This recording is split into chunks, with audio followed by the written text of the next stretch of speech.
Welcome नाज़रीन। जिस तरह के हालात हैं वो आपके सामने। शायद भाई एक बात मैं आपसे ज़रूर पूछूंगा कि मेरा ज़ाती ख्याल था, हम ये कहते भी थे खान साहब अपना टाइम पूरा करें। मैं आपको बताऊं, और ये पीडीएम ने सबसे बड़ी गलती की है जो अब भुगते हैं। खान साहब कहते हैं ना, आपने साजिश की और मुझे हटाया, अब मैशियत को संभालो नवाज शरीफ। अब आप भी वही गलती करने जा रहे हैं कि जल्दी इलेक्शन हो। आप कुछ इंतजार करें, आपको पता है सब चीजें होंगी। आपके आपके आपके हक में तो सेंटिमेंट्स भी बढ़ेंगे, मकबूलियत भी बढ़ेगी। क्या कहें? देखें, आप पीटीआई हो या इमरान खान हो या उनके टाइगर्स हो, हमारा ज़िंदगी में एक ही मकसद है, पाकिस्तान की तरक्की और पाकिस्तान की खुशहाली। हम ये समझते हैं कि ये जितनी देर रहेंगे, खुदा ना ख्वास्ता फिर अगेन वही वाली बात है कि मुल्क की जड़ें ये खोखली करेंगे, मुल्क की मईशत को तबाह करेंगे, और ये मुल्क के लिए किसी तौर बेहतर नहीं है। शायद यही वजह है कि हम ये चाहते हैं कि ये जल्द से जल्द इंतखाबात हो और आवाम को फैसला करने देना। आवाम भले हमारी मकबूलियत ना हो, आवाम हमें मुस्तरद करती है तो हमें कोई परवाह नहीं। हम तो चाहते हैं कि आवाम अपना फैसला करे। आवाम चाहे कौन वज़ीर आज़म बनेगा, ना कि कोई दूसरा मुल्क चाहे या बैरूनी ताकतें चाहें या ये साजिशी टोले चाहें। हम कहते हैं इंतखाबात हो जाएं, उसमें अगर खुदा ना ख्वास्ता हमारे नसीब में शिकस्त है या आवाम हमें पसंद नहीं करती है, तो फिर आवाम इस मुल्क की क्या कहना चाहिए, बादशाह है। मैं समझता हूँ आवाम असल ताकत है, जो कि हर पार्टी ये अपोजिशन में बोलती है कि आवाम फैसला करे। तो अब इनको क्या तकलीफ है, आवाम के पास चले जाएं। आवाम अगर हमें मुस्तरद करती है कोई मसला नहीं है, हम इसको साहब, आपको एक्सेप्ट करेंगे। खुद पता है कि आपका एतमाद नहीं है, यकीन नहीं है। आईनी इदारा है, आईनी सरबराह है इलेक्शन कमीशन, आपको उसके ऊपर यकीन नहीं। अगर इलेक्शन हो भी जाते हैं, आपको मेजॉरिटी नहीं मिलती, आप गवर्नमेंट नहीं बनाते, तो फिर आपका यही इल्जाम होगा तो हमारे खिलाफ धांधली हुई है। क्या कहेंगे?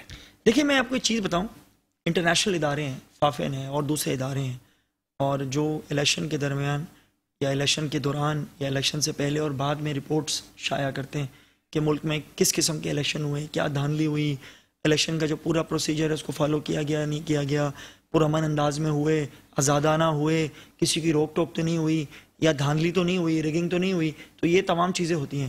तो मैं ये समझता हूँ कि अगर इलेक्शन कमीशन सही मायनों में इंतखाबात कराए और कोई शिकायत ना आए, तो हमें किस बात की शिकायत होगी। हम अगर शिकायत कर भी लें, फ़र्ज़ करें अगर हमारी नीयत खुदा ना खासा ख़राब भी है, हमारी शिकायत कर भी लें, लेकिन अगर वो सारे इदारे इस बात का सबूत दे रहे हैं कि इस मुल्क के अंदर पुरअमन और फ्री एंड फेयर इंतखाबात हुए, तो हमें किस चीज़ का एतराज़ होगा। लेकिन ये जो इलेक्शन कमीशन के जो हेड बैठे हुए हैं, हमें इस बंदे पर ट्रस्ट नहीं है। आप फैसले देख लें सारे, आप ये देख लें, आपको पता है हमारे MP अरसलान गुम्मन और राबिया असफर ने केस किया हुआ है फरियाल तारपुर साहिबा के ऊपर, और उसकी तो हेयरिंग ही नहीं होती, कुछ ना कुछ चल रहा होता है, बाकी हेयरिंग भी नहीं होती, सारे मसले मसाइल चल रहे होते हैं। वो वही वाली बात है कि हमारे लिए तो 24 घंटे खान साहब यही कहते थे अदालतों के लिए कार्रवाई कर रहे हैं कि रात को 12 बजे अदालतें खुलती हैं। जब आपको इजाजत मिली, आप खुद कह रहे हैं, आपके सामने जब 63A की तशरीह की गई वो भी आपने कहा, और जब DC हुए MPA फिर तो आपने कहा, शुक्रिया भी अदा किया, आपने कहा जबरदस्त अदालतें। जब अदालतें, कोई इन जनरल में सवाल कर रहा हूं सारी पॉलिटिकल पार्टीज के हवाले से, जब फैसला उनके हक में आता है तो वाह वाह करते हैं, जब खिलाफ आता है तो तनकीद की जाती है। देखिए, आपका जो सवाल है ना बड़ा इंपॉर्टेंट है। जब भी कोई फैसला आता है ना, तो कोई मैं ये समझता हूँ कि अगर वो मेरी ख्वाहिशात के मुताबिक आएगा या आपकी ख्वाहिशात के मुताबिक आएगा और कानून के ख़िलाफ़ आएगा, उस पर हर कोई चीखेगा और आवाज़ उठाएगा। जब कोई फ़ैसला कानून के दायरे में आता है और शिकें जितनी भी हैं या जितनी भी लॉ के दायरे में आता है और उसमें एक चीज़ लिखी हुई है हमारे कॉन्स्टिट्यूशन में और उसके हिसाब से आता है, तो किसी को भी एतराज़ नहीं होगा।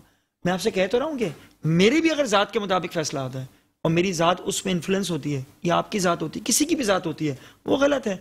जब भी कोई फैसला आता है तो हमारे यहाँ कानून के जो पढ़े लिखे लोग हैं, जो हमारे जो कानूनदान हैं, वो बड़े समझदार हैं माशाल्लाह। उन्होंने कानून ऐसे पढ़ा हुआ होता है जैसे आप कुरान शरीफ जो आम आदमी हिफ्ज़ करते हैं ना, उन्होंने हमारा कॉन्स्टिट्यूशन हिफ्ज़ किया हुआ होता है। वो जब अपने तबसरे देते हैं तो कानून के मुताबिक देते हैं, उसे पता लग जाता है कि किसका फैसला क्या था, किसका फैसला खिलाफ आया। तो ये मैं आपको बिल्कुल, मैं आपको चीज़ बताऊँ, ये जो 63 वाला आपने जो बताया, ये वाला, तो उसमें तो साफ साफ लिखा हुआ है, अगर आप फाइनेंशियल बिल, आप जो बजट में या आप अपने पार्टी के खिलाफ वोट देते हैं तो आप फारिग होते हैं, तो इसमें तो कोई दो राय ही नहीं है। और इसमें तो सिर्फ बहस ये थी कि पहले करें या बाद में करें। उन्होंने बाद में किया, हम कह रहे थे पहले करें। क्योंकि पहले ही जब मैं ऐलान कर दूं कि मैं अपनी पार्टी से मुनहरफ होता हूं, देखिए मुझे अगर अपनी पार्टी से कोई इख्तलाफ है ना, हो सकता है इख्तलाफ, 100 चीज़ें हो सकती हैं, मैं अंदरूनी तौर पे अपने इख्तलाफात की बात करूं, लेकिन अगर मैं वोट देने जा रहा हूं फाइनेंशियल बिल पे, बजट पे, या अपने ही वज़ीर आज़म के खिलाफ देने जा रहा हूं, तो फिर मुझे, मेरा काम ये, मैं आवाम के वोटों से मुंतखब होकर आया हूँ, पीटीआई के वोट पे आया हूँ, मेरी कोई ज़ाती हैसियत नहीं है, मेरे घर वाले भी मुझे वोट ना देते, तो मेरा ख्याल है मैं रिज़ाइन करूँ, और रिज़ाइन करने के बाद आवाम की अदालत में जाऊं, अगर वो मुझे फिर मुंतखब करती है तो मैं आके शौक से किसी को भी वोट दूं। खान साहब बार बार न्यूट्रल से बात करते हैं, कभी न्यूट्रल को जानवर कहते हैं, कभी कहते हैं हाँ हाँ आप न्यूट्रल हैं, कभी कहने थे न्यूट्रल्स को मैंने बता दिया था कि मैशियत, कभी न्यूट्रल्स को। अब वो चाहते हैं कि न्यूट्रल्स मुदाखलत करें, इस गवर्नमेंट को बाहर भेजें, खान साहब को आगे लाएं, क्या ये चाहते हैं खान साहब? देखें, मैं आपको चीज़ बताऊं, खान साहब इस वक्त जो बयानात दे रहे हैं वो हर एक आम पाकिस्तानी को भी समझ में आ रहा है कि वो किससे मुखातिब हैं, किससे कह रहे हैं।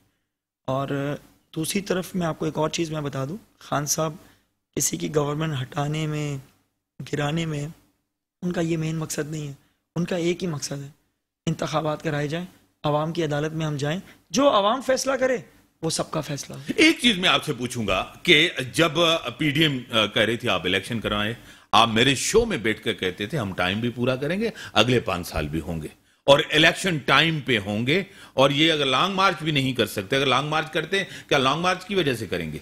अगर आप भी लॉन्ग मार्च करते हैं और आप कहते हैं इलेक्शन होने चाहिए, क्या आपको लग रहा है कि ये कोई आईनी तरीका है इलेक्शन करवाने का? कोई जत्था लेकर आ जाए या कोई लोग लेकर आ जाए, पार्टी की कोई भी पार्टी, चाहे नून लीग हो, पीपल्स पार्टी, आज आप लेके जाए आएंगे, कल वो लेके आएंगे, इससे हुकूमतें आती जाती रहें, तो यह आईनी तरीका है, जमहूरी तरीका है? देखिए, इसमें मैं समझता हूँ कि दो मुख्तलिफ चीज़ें हैं, आपने दो मुख्तलिफ जो नैरेटिव है उनको मिलाया है। पहला नैरेटिव तो हमारा ये था कि हम मुंतखब होकर आए, हम अपनी 5 साल मुकम्मल करेंगे, हमें 5 साल मुकम्मल किए जाएं, जब हम आवाम की अदालत में जाएंगे आवाम को फैसला करने दें कि हमने हुकूमत सही चलाई है गलत चलाई है। हमारे खिलाफ साजिश होती है, तमाम इदारे मिल जाते हैं, बैरूनी ताकतें मिलती हैं, और जिस तरीके से हमारे खिलाफ साजिश होती है पूरी दुनिया में पाकिस्तान का मजाक बनता है। और इस वक्त जब मुल्क सही डायरेक्शन पे जा रहा हो, जीडीपी अच्छी जा रही हो, ओवरऑल मईशत का पहिया सही हो, आज ये कह रहे हैं इंटरनेशनल महंगाई है, हम भी उस वक्त कहते थे इंटरनेशनल महंगाई है, और जिस हिसाब से इंटरनेशनल महंगाई थी खान साहब ने उसको पाकिस्तान में आने से तकरीबन रोका हुआ था, ठीक है, 58 रुपये या 56 रुपये में, फिर वो फिगर्स आप प्लीज़ इसको नोट करके मुझे बाद में तनकीद का निशाना नहीं बनाएगा, लेकिन वो नोट कर लें, और वो 3.5 सालों में, और फिर 60 रुपये 1.5 महीने के अंदर। तो ये एक बड़ी वो है। और ओवरऑल सूरत हाल क्या थी, जिस तरह से रेमिटेंस, रोशन डिजिटल, मईशत का चलना, गरीब लोगों के लिए लंगर खाने, और जिस तरह से मुल्क एक बड़ा सही जा रहा था, हमें 5 साल मुकम्मल करने देते, उसके बाद और साजिश ना करते। जिस तरीके से साजिश हुई, हमारे ही अपने लोगों को ख़रीदा गया, लोटे बनाया गया, और फिर एक तमाशा लगा, जो मैंने अभी आपके पिछले ब्रेक में मैंने भी यही कहा था कि इनका जो अपोजिशन लीडर है वो कहता है मैं तो नून लीग के टिकट से इलेक्शन लड़ूंगा, अभी तो मैं पीटीआई का हूँ ना, ये क्या मजाक है मुल्क के साथ।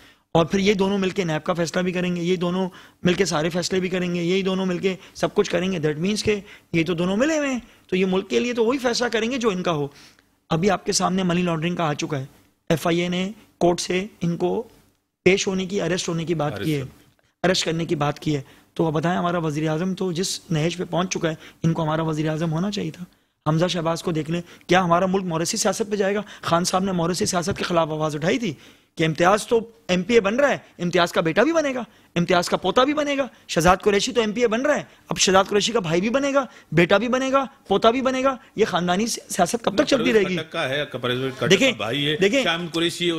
देखिए, मैं आपको चीज़ बताऊं, खान साहब ने इस चीज़ के खिलाफ है, हमारी पार्टी में जो भी है ना, खान साहब इस चीज़ के खिलाफ हैं, और खान साहब अपनी किसी फैमिली मेंबर को लेकर नहीं आए, ठीक है ना। तो जो लीडर ऐसा है, जब लीडर का नजरिया इतना मजबूत है तो उसके वर्करों का भी अल्हम्दुलिल्लाह मजबूत है। आपने टाइम दिया, शहजाद कुरैशी साहब, मुल्क के अंदर खान साहब का बयानिया, जिस तरह हुकूमत सख्त फैसले करेगी, मुश्किल फैसले करेगी, जो डायरेक्ट आवाम को हिट करे, उससे जाहिर बात है कि जो गवर्नमेंट है, PDM की गवर्नमेंट है, जिसमें 2 अहम पार्टियां हैं, नून लीग और पीपल्स पार्टी, उनके ऊपर तनकीद होगी।